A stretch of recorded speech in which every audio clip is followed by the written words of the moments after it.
Yeah, thank you all very much for coming to my my job talk today. As Dr. Cooper mentioned, my name is Braxton Gately. I'm a fifth year at the University of Arkansas, and this is my job market paper.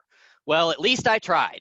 Partial willful ignorance, information acquisition, and social preferences. And hopefully none of you feel like I'm of the, at least I tried kind of opinion at the end of this. So since the beginning of economics, we've kind of wrestled with this idea of what do we do with our beliefs about ourselves? What do we do with our beliefs about other people? And so this goes all the way back to Adam Smith, who in the theory of moral sentiments wrote basically that people look to be viewed as praiseworthy, want to avoid being viewed as blameworthy. This is condensed from about a half a page quote, but if you want to go take a look at it, this is in the theory of moral sentiments. And so one of the things that we've observed as we've gone through the lab, and as many of you are probably familiar with, is that when we have subjects faced with a dictator game that looks something like this, right? We have a dictator who I'm going to refer to as the decider for the rest of the paper, that is choosing between a very inequitable game and a very equitable game. So here in the game on the left, in game B, the dictator will receive a payout of 6, recipient will receive a payout of 1. On the right-hand side, both receive a payout of 5, or on the left-hand side, sorry, excuse me. Typically, what we would expect from neoclassical theory is, well, we should always choose game B as a decider because that's the profit maximizing decision. But what we observe in the lab is actually that this is not the case 100% of the time. People actually choose to be equitable, at least some of the time. And so one of the theories that's been put forth is that, well, this is probably partially because we're confronted in this sort of game immediately with the impact of our own actions. And so what Dana, Weber, and Quang do in their 2007 paper is reduce the transparency in a dictator game, so that basically what they do is this game on the right, where they go in and actually hide the recipient's payouts from the dictator, and the dictator gets to choose whether or not to know the recipient's payout. And they find that reducing transparency in a dictator game increases the amount of selfish behavior. Some other literature, in 2014, Grossman finds that ignorance is dependent on ignorance being the default option. So one of the issues in the Dana et al. Paper is that ignorance was basically the default. Either you chose to know the recipient's payouts, or you just kind of sat there, let time elapse, and then you could choose between the payouts. Here, subjects are actively required to actively choose ignorance, and this decreases the amount of ignorance. Van der Wiel in 2014 finds that ignorance is increasing in the cost of altruism. So as the opportunity cost of altruism increases, my propensity to be ignorant also increases. Grossman and Van der Wiel in 2017 find that Bayesian self-signaling leads to information avoidance about outcomes. So this is the idea that, hey, I want to view myself as a good person. And so in order to I'm going to avoid information to kind of avoid tarnishing this image. And we'll break this down in a little more detail here in a minute. So what I'm going to do is ask, well, how much do subjects choose to know about the outcome of their choices? And the reasoning is this. In previous experiments in the literature, basically subjects go into the lab and they're confronted with something that looks like this. So they have a game A, a game B. These are two different pies that they're choosing between. And they see their own payout, but not the recipient's payout. And their choice is either to reveal or not reveal. So here, subjects are going to know either all of the information or none of the information about the relevant game. Their only choice here is to reveal or not reveal. And subjects are choosing between either two unknown distributions or two known distributions. So this is a very kind of binary choice. And so to build on this, what I'm going to do in my experiment is force dictators to know in one game the recipient's payout, but not the other. And they're going to acquire a noisy signal about the recipient's payout in the other game. So here, subjects are going to choose how much information to know, and then they're going to choose between the known and hidden distribution. And what this is going to do is this is going to let me look at whether or not subjects are acquiring information about this hidden game so that they can feel better about making selfish choices in this known game. So to give you a quick preview of my main results, first, subjects who acquire at least one signal acquire on average one additional signal when they believe the hidden distribution is prosocial. Secondly, subjects who choose the hidden distribution are more likely to have searched for information when the known distribution is prosocial. 20% more likely when information is free, about 18% more likely when information is costly. Now, if you have a look at the paper, I actually do have 3 more results than this, but these are the 2 most important results. And for the sake of time, this is what we're going to talk about today. So, what I'm going to do now is walk you through my model and my experimental design hand in hand, because my model is not intended to be a generalizable model. It's intended to motivate theoretical predictions about from my design.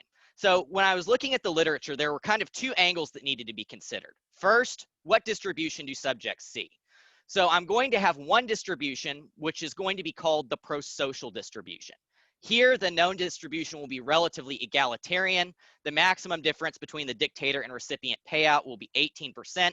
I'm using the same numbers as Dana et al. Here, which are going to be 6 and 5 for the dictator payout. And you can see this is what the dictators are essentially going to see. On the left, they will see either very egalitarian game, or 5-5 or 6-5. And on the right-hand side, they're not going to know the recipient's payout, but they will know that it occurs with 50% probability that either this is a relatively egalitarian payout, so the recipient will earn 5, or a relatively selfish kind of distribution where the recipient will earn 1. The second kind of distribution that subjects will see is a selfish distribution. And this is where the known distribution is going to be very unequal. And in this case, the revealed distribution will be one where the recipient or the dictator will see that they will earn 5 or 6. In the known game, the recipient will earn 1. And in the hidden game, we have the exact same kind of outcome as before. So this is the first dimension. The second dimension I needed to consider from the literature is how much does information cost? Because obviously from previous papers I've shown you, there are some cost considerations when we're talking about ignorance. So first, I'm going to look at cases where information is costly. Here, each signal is going to cost 5 cents. I will get into kind of the exchange rate of this to ECUs here in a minute. And there will also be a case where signals are costless. They don't have to pay anything. They can acquire as many as they like. And the reason that we are going to look at these 2 dimensions, and I would ask you to keep these in mind as we walk through the model, is that deciders may use information acquisition as a means to self-deceive. And this is what we are going to call diagnostic utility, from Bodner and Prelek in 2003, and then expounded on in Grossman and van der Wiel 2017. So in a diagnostic utility, what we're going to argue is that expected utility is going to be given by 2 components. We're going to call these outcome utility and diagnostic utility. So on the left here, we have our outcome utility. On our right, we have diagnostic utility, and I'm going to walk through and break these down individually. First, let's start with outcome utility. Here, this is going to be predicated on the decider's payout. Here, we're going to assume that there are only 2 states of the world. Again, remember, this is not a generalizable model. It's intended to motivate predictions. So this would be 6 and 5, for example. We're also going to subtract off the total cost of signals, which is this n sigma c, n sigma being the number of signals, c being the cost per signal. And then also, we're going to argue that utility is also based in part on this diagnostic utility, which is this expectation here. This is made up of a diagnostic term, phi, which is conditioned on this pi I. And this diagnostic term you can think of as a utility kind of weight of the effects of my actions, of my beliefs, of my actions about myself. So this is what basically lets me go, hey, I'm going to be a really good person if I do this. Hey, I'm going to be a really bad person if I do this. And I get some utility if I'm a good person, some disutility if I'm a bad person. This capital pi I is the difference between the deciders and recipients' payoffs. We're going to assume that this diagnostic utility is greater than 0 if the difference between the payouts is greater than some threshold k, which is going to be arbitrary. You can think of this as the threshold below which I go, yeah, well, if I make this decision, I'm being a selfish person. Or if this difference is less than h, which you can think of as my survivability threshold, this is basically where I go, hey, I don't care how selfish I'm being, I just don't want to die. Otherwise, this thing is negative and is increasing in the difference between the payouts. And SI here is the decider's information set. This is a Bayesian updating process, which I'm not going to go through for the sake of time, but I would be glad to discuss it with you after, or it is also in the paper. The decider is going to acquire a signal if the expected reduction in disutility is greater than the cost of information, which is the C gamma. We're going to refer to this as the threshold cost. And so in each round, what subjects are going to be asked to do is choose between acquiring a signal and not acquiring a signal. So this is what subjects are going to kind of go through. So let's say subjects decide to acquire a signal. So let's say, yes, I acquire a signal. A signal consists of two components: a measure of accuracy, which is going to be captured by a red or white ball drawn from one of two jars, which there will be a true jar and a random jar. This will be accompanied by a statement that says player Y, which is how I refer to the recipient in the experiment. Player Y will receive 1 ECU, player Y will receive 5 ECU in the hidden game, and negative versions of both of these. So player Y will not receive 1 ECU if you choose the hidden distribution. Player Y will not receive 5 ECU if you choose the hidden distribution. This signal was always 75% accurate in expectation, although the total number of balls in each jar changed. I did not tell subjects that that was the case. After subjects go through this signal acquisition process, after they draw a signal, they will be asked to submit an unincentivized guess about the value of the recipient's payout in the hidden game. So basically all they do is I ask them, say, hey, if you choose the hidden distribution, if you choose game B, which is the hidden distribution, what do you think player Y will earn? And then there's a button labeled 1, button labeled 5, and they click one or the other. These guesses were unincentivized because I wanted to avoid subjects hedging their beliefs and their actions, and subjects go through this process as many times as they would like. At some point, subjects decide to stop acquiring a signal, so they click this no button. They submit one more guess using the same belief elicitation procedure, which is from Detella et al. In 2015. And only then can they choose between the known and hidden distributions. So my model generates the following hypotheses. First, as the cost of information increases, less information will be acquired. Secondly, that the rate of prosocial behavior will be higher when the prosocial choice is revealed than when the selfish choice is revealed. Thirdly, as agents believe the probability of the prosocial case increases, information acquisition will increase and vice versa. And lastly, more information will be acquired when the payouts are prosocial than when the payouts are selfish. Today, we're going to focus on testing these last two hypotheses. So just to give you a quick other overview of the 2x2 design, you can see some examples of what the known and hidden distributions would look like in the selfish conditions and in the prosocial conditions. And we can also see that a signal will cost 10 ECU cents, which is equal to 5 US cents in the costly treatment. So there are 4 treatments here. Selfish costly, in which the known distribution is very selfish and subjects have to pay for information. Selfish free, which is the same as costly, except now information is free. Prosocial costly, in which the revealed distribution is very egalitarian, but I have to pay for information. And prosocial free, in which case I don't need to pay for information, but this is the same, this is the same as prosocial costly. Otherwise, I'm going to test my hypothesis 1A by the difference in signals acquired between the free and costly treatments. Hypothesis 1B by the difference in rate of prosociality in the prosocial and selfish treatments. Hypothesis 2A by looking at the difference in signals acquired after good news or bad news, which is that belief elicitation procedure. And 2B by the difference in signals acquired between prosocial and selfish treatments. My experimental procedures are as follows. Subjects are in the lab for 30 rounds. They last 60 seconds each, and I use the strategy method, so everybody plays as the dictator. Subjects are paid from one randomly selected round. In addition to their show-up fee of $7, I used an exchange rate of 1 ECU is equal to 50 cents. This is coded in Z-tree, and I use a post-experimental questionnaire that includes a series of incentivized tasks, such as measures of risk preferences from Holt and Laurie, a 6-item cognitive reflection test, and 3 rounds of the original Dana Weber and Quang task as modified by Grossman. Some unincentivized personality measures of social and risk preferences from the Global Preference Survey, a 20-item Big 5 inventory, and a locus of control questionnaire, and then some demographic questions. And this is a capture of the screen. This is what subjects see. So on top, we have the dictator game. Player X is the dictator, player Y is the recipient, and the bottom is the signal space, and you can see the belief elicitation procedure here. I have drawn a ball. Subjects also know their budget remaining, all this sort of thing, and then subjects are asked to submit a guess here.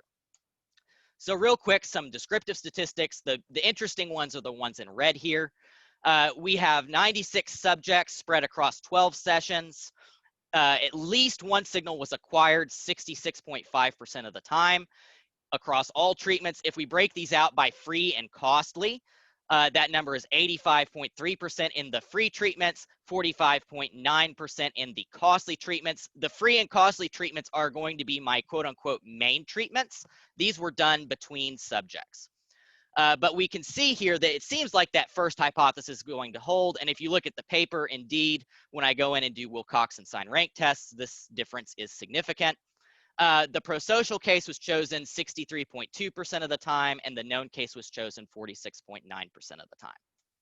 So my first big result, which is a test of hypothesis 2A, is that subjects who acquire at least one signal acquire on average one additional signal when they believe the hidden distribution is prosocial. I run a simple regression to test this. On the left-hand side, we're going to have the number of signals acquired. On the right-hand side, we'll have a beliefs variable, which is just a counter of the number of times that subjects have said, yes, if I choose the hidden game, I believe that player Y will receive 5.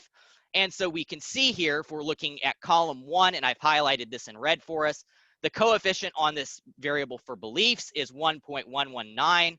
So subjects who believe that they're going to be prosocial acquire at least one additional signal compared to those who do not. There is some cause for pause here because my R squared is a little bit high. I am still investigating this. If any of you have suggestions or feedback, I would welcome them here. My second big result, is that subjects who choose the unknown distribution search at significantly greater rates when the revealed distribution is prosocial than when the revealed distribution is selfish. So what we're doing here is we're looking at the population of subjects, or the sample, I should say, of subjects who, when they go in and choose the hidden distribution, we're looking at what rate those subjects search. So here, this is what I've termed conditional search behavior. This is basically a binary variable of, hey, did the subject acquire at least one signal, conditional on choosing the hidden distribution? What percentage of time did they do that?